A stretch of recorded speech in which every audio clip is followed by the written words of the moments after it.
Alien যে নামটি শুনলে মনে হয় কাল্পনিক কোনো এক প্রাণী, মনে হয় এটি যেন শুধুমাত্র ইংলিশ মুভি বা সিনেমার একটি অংশ, অথবা ছোটদের জন্য বলা এক মজার গল্পের চরিত্র।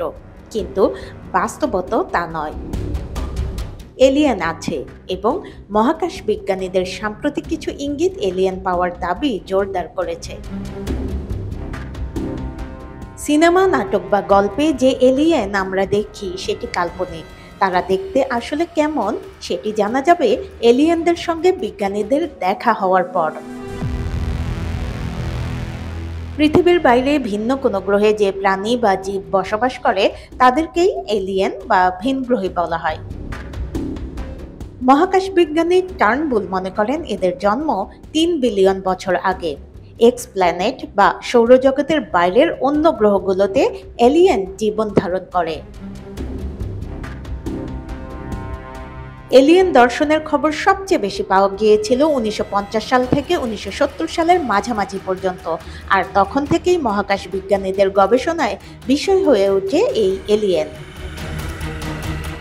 সম্প্রতি বৈজ্ঞানিক অনুসন্ধানে ১২০ আলোকবর্ষ দূরে অবস্থিত একটি গ্রহের বায়ুমণ্ডলে এক ধরনের গ্যাস শনাক্ত করা হয়েছে। পৃথিবীতে এই ধরনের গ্যাস সামুদ্রিক জীব দ্বারা উৎপাদন হয়ে থাকে, অর্থাৎ মিথেন গ্যাস। বিজ্ঞানীরা এই গ্রহটির নাম দিয়েছেন গোল্ডিলক্স জোন।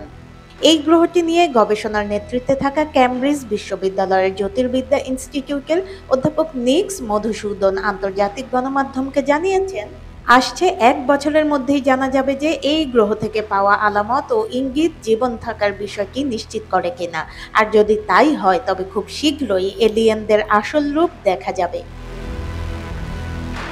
বৃহস্পতি গ্রহে মিশন পরিচালনা করছেন এমন একজন বিজ্ঞানী আরও এক ধাপ এগিয়ে বলেছেন, বরফে ঢাকা এই গ্রহে কোনো প্রাণ না থাকলে সেটাই হবে অবাক হওয়ার বিষয়।